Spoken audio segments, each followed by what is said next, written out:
Right, this is the third video from Module 10. We've been talking about Newton's three laws. The first law is the law of inertia. The law of inertia being an object at rest or in motion will stay at rest or in motion until acted upon by an outside force. Newton's second law is the law of acceleration, where your total force is going to be equal to your mass times acceleration. That would be measured in newtons, and a newton is a kilogram times meters per second squared.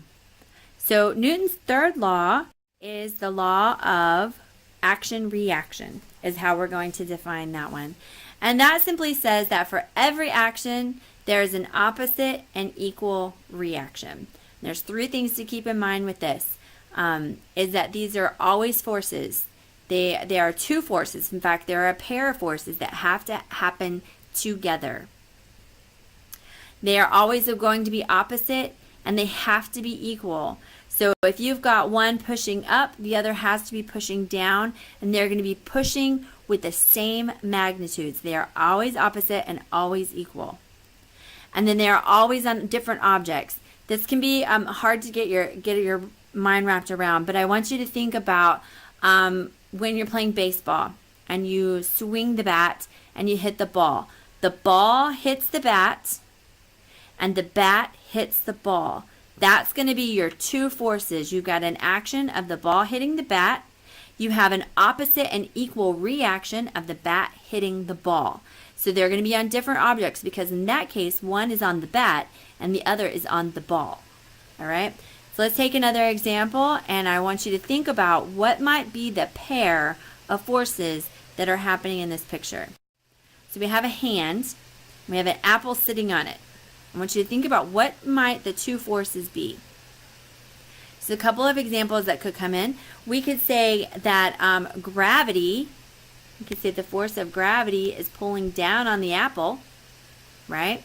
So we could say gravity on the apple. And we could say the hand pushing up on the apple, right? I want you to think about what is the object that both of those forces are on.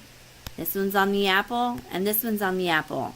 They are not on different objects. So these cannot, while they are two forces that are happening on the apple, they cannot be an action-reaction pair. To be an action-reaction pair, they have to be on different objects. So what are two forces that are happening on different objects? Well, we could say we have the hand on the apple. Let's go ahead and keep that one.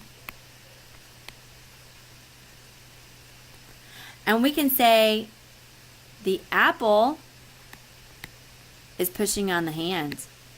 So the easiest way to find an action-reaction is that you're just going to take your words and kind of flip them around. So if the bat hits the ball, then the ball hits the bat, right? If the bug hits the windshield, then the opposite of that is going to be the windshield hitting the bug. So you're going to take your two nouns and flip them around. That should show you what your action-reaction is going to be. So gravity pulling down on the apple and the hand pushing up on the apple are working on the same object. The hand pushing up on the apple and the apple pushing down on the hand, those are different objects. They are opposite and equal because the apple is not moving. And so that is an action-reaction pair right there. So there are going to be a couple problems like that in your quiz today where you have to identify the action and the reaction. And then we'll have a little lab to do in class and to look at where some action-reaction are happening, okay? Go ahead and click on the link and complete the quiz. That kind of concludes our chapter. Went through it pretty fast. Newton's three laws are pretty simple as long as you can remember that there is the law of inertia, the law of acceleration, and the law of action-reaction. Have a good night.